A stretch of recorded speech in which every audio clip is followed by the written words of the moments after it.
Olá pessoal, tudo bem? Eu estou aqui no aeroporto Salgado Filho em Porto Alegre. Se vocês olharem aqui, no fundo está acontecendo o embarque para Brasília no voo de agora da TAM, no portão 109 aqui no Salgado Filho. Até, aliás, quero agradecer o pessoal aí do Raio X, todo mundo acompanhando o mandato e cumprimentando por aquilo que eu estou conseguindo fazer em Brasília. Acontece muito nos aeroportos, o pessoal vem procurar, cumprimentar, mas assim no Raio X, todo mundo que estava ali elogiar, foi muito bacana ouvir isso. Obrigado e boa noite pessoal que está aqui no andar de cima fazendo esse trabalho no aeroporto. Pessoal, é o seguinte, sobre o que está acontecendo no Brasil, acho que é muito preocupante em relação aos vazamentos, né? Na verdade não é nem vazamento, porque uma coisa é você vazar porque teve acesso a uma informação.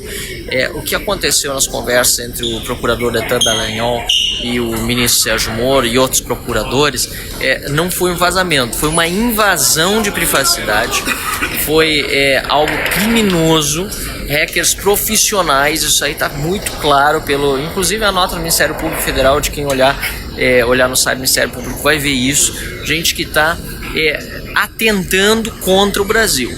Não é notícia para ninguém que o site Intercept é contra a Lava Jato, é um site de esquerda, não só porque o Glenn Greenwald é marido de um deputado federal do PSOL, as pessoas podem se casar com quem quiserem e independentemente de posição política, você não atrai a posição política do seu parceiro ou da sua parceira para si, mas o fato é que ele historicamente tem sido de esquerda, inclusive foi ele, como Caio Coppola disse no início do ano, que difundiu no exterior essa ideia de que impeachment contra Dilma Rousseff foi um golpe. Pois bem, além do site ser claramente esquerda, enviesado, utilizou-se informações criminosamente obtidas, isso está cada vez mais claro, né? Diz que foi um anônimo que mandou, me parece muito suspeito isso, e além disso a gente vê pela narrativa, né? Porque esquerda é assim, esquerda não tem verdade ou mentira, né? Narrativa, então vamos usar a palavra deles. A narrativa da história contada com fatos desconexos entre si é justamente de quem está criando factoides, de quem está buscando fazer com que o trabalho acima de qualquer suspeita, e a gente sempre tem que lembrar que todas as instituições no Brasil, tanto o Judiciário como o Ministério Público, elas precisam funcionar com independência, mas obviamente que sem abuso de poder, mas o trabalho da Operação Lava Jato de combate à corrupção é sistematicamente atacado em todos os textos. Mais do que isso, as conversas que são publicadas, muitas fora de contexto, elas não foram sujeitas ao contraditório, o que se obrigaria em uma matéria jornalística. Uma matéria jornalística sempre vai perguntar o contraditório. Eu sou jornalista, sei bem disso, hoje estou no outro lado, sou político, mas como político nós também sabemos que sempre que acontece uma denúncia ou de qualquer informação que seja relevante para uma pessoa que exerce função pública, o jornalista tem a obrigação de pedir o contraditório, de perguntar para aquela pessoa sobre a qual a matéria está versando qual a sua versão dos fatos. Pois bem, eles descaradamente dizem que não fizeram isso porque afinal de contas mexia com gente muito poderosa. Não, na verdade gente muito poderosa quer derrotar a Lava Jato. Gente muito poderosa, olha só, isso é muito sério, gente. Gente muito poderosa quer desmerecer o trabalho das instituições brasileiras, de gente como Sérgio Moro, procuradores como Deltan Dallagnol, gente aí que pode ter seus defeitos, todo mundo tem, mas que conseguiram colocar pela primeira vez na história da República tanto bandido corrupto de colarinho branco na cadeia. Nada vai mudar a realidade dos fatos de que Lula é bandido, cumprindo pena pelos seus crimes. Isso precisa ser lembrado, precisa ser dito vez após vez após vez. Não tem nada que se pode... Olha, eu vou me surpreender muito se aparecer algo comprometedor, constrangedor, a ponto de que sejam anuladas quaisquer tipo de provas, de tantas que há, da corrupção que houve, por exemplo, na Petrobras, que não envolve só o Lula, não envolve só o PT, envolve um monte de partido, envolve um monte de gente de partidos diferentes. O colarinho branco brasileiro sofreu um duro golpe, os crimes de colarinho branco nos últimos anos, e obviamente agora estão tentando de qualquer forma, inclusive criminosa, aliás, eles são muito bons em cometer crimes, desmerecer a Operação Lava Jato e enterrar todo o esforço de combate à corrupção que a gente teve no Brasil. E tem mais do que isso. porque nós precisamos pensar que nesse momento é um momento de reforma. Somos um partido independente, até aqui falo em meu nome próprio, Marcel, e do meu mandato, não falo em nome do partido, mas o Partido Novo é um partido independente, é um partido que, aliás, vem, e foi por isso que na campanha eleitoral também entrou, vem defendendo os brasileiros, entrou contra a concessão na entrevista do presidiário corrupto Lula, porque iria sim tumultuar a eleição sem nenhum tipo de acordo com a Procuradoria, sem nenhum tipo de acordo com o STF, como algumas das pessoas estão querendo agora fazer crer por causa do conteúdo de diálogos que aconteceram lá atrás. É absurdo o que nós estamos vendo. Imagine você ter o seu celular, você que está aí assistindo, ter o seu celular invadido por um hacker, com todas as suas conversas pessoais, porque aí a gente está falando de algo muito maior do que só as conversas que apareceram até agora. Nas mãos desse hacker certamente estão todas as conversas pessoais dessas autoridades envolvidas, seja com sua família, com sua esposa, com seus filhos, com seus amigos, com pessoas próximas, brincadeiras, enfim. Aconteceu algo muito grave que precisa ser investigado, que vai ter que ser claramente elucidado e que não vai apagar de forma nenhuma nenhum dos crimes que foram cometidos por essa quadrilha que assaltou o poder no Brasil. Isso precisa ficar bem claro. Nós não vamos esquecer os crimes que cometeram, eles vão ser pagos e bem pagos, e muitos deles ainda não foram sequer julgados.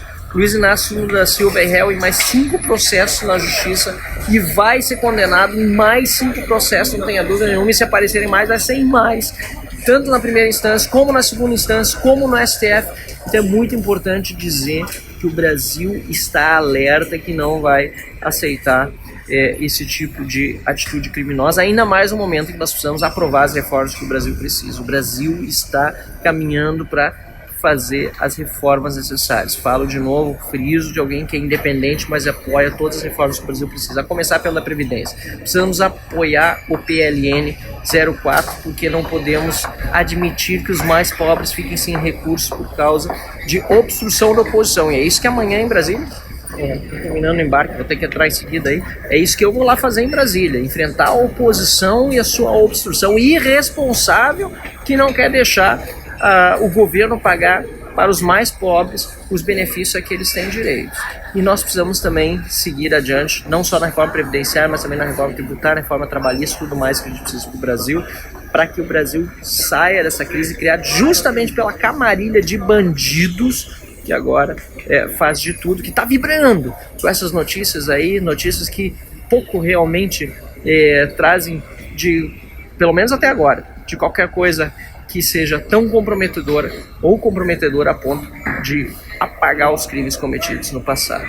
Nós vivemos um momento difícil no Brasil, já há alguns anos, mas certamente com o otimismo que todos vocês que me acompanham têm e que eu sempre mantenho no meu dia a dia, nós vamos superar e nós vamos fazer do nosso país um novo Brasil. Eram essas palavras que eu queria deixar para todos vocês. Eu sei que passamos um dia aí, eu tive vários eventos, casa cheia em Gravataí, junto com empresários falando da reforma da Previdência, ontem em Bagé, em Pelotas, falando do Partido Novo, buscando as filiações. Não consegui nem fazer o Van Hatten Connection porque entrei no ônibus pouco depois das 11h30 e muitas fotos de noite depois, conversando com as pessoas, enfim, desculpa, mas consegui fazer uma transmissão rápida agora, hoje à noite, para falar um pouco com vocês depois desse dia bastante turbulento. Acompanhei, obviamente, todas as notícias e espero que amanhã a gente possa defender ainda com mais afinco o Brasil de bem, a Operação Lava Jato e todos aqueles que estão dando o seu melhor para combater a corrupção e a sacanagem nesse nosso país. Um abraço a todos. Valeu, boa noite e vamos lá. Bora embarcar porque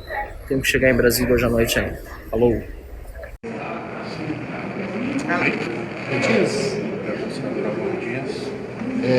No seu pronunciamento, o senhor disse que não viu nada de grave na troca de informações que foi vazada.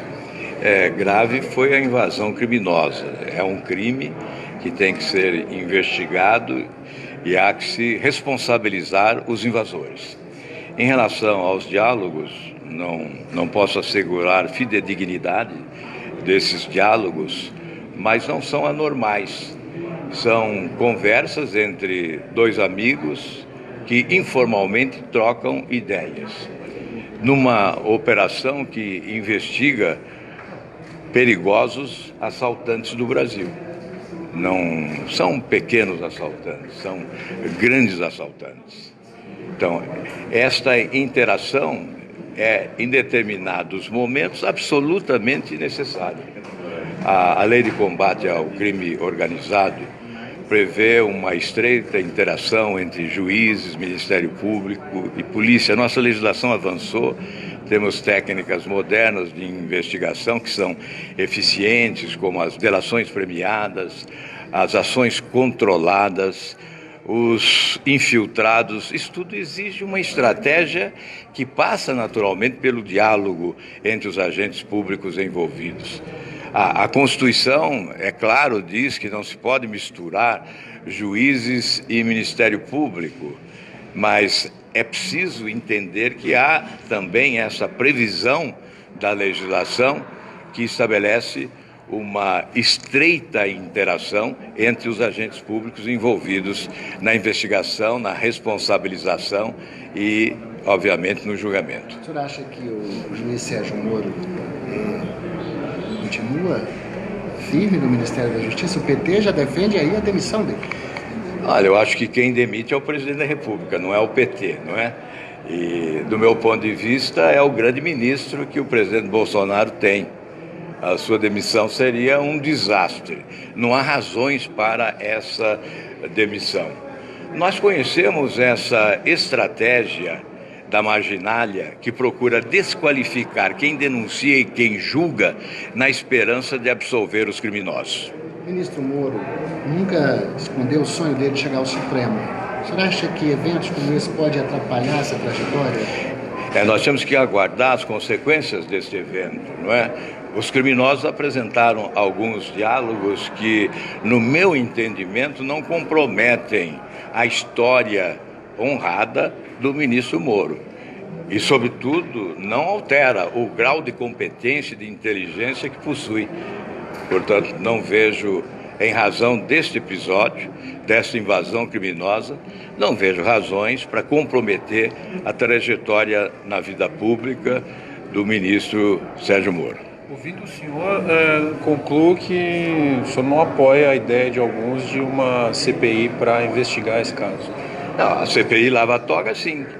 No âmbito, numa CPI que possa alcançar fatos determinados, nós apostamos, concordamos com ela. Agora, CPI específica para investigar este caso, não vejo razão. Eu creio que a CPI se justifica para investigar fatos determinados. E podemos incluir este, inclusive, mas não exclusivamente esse. Obrigado, senador.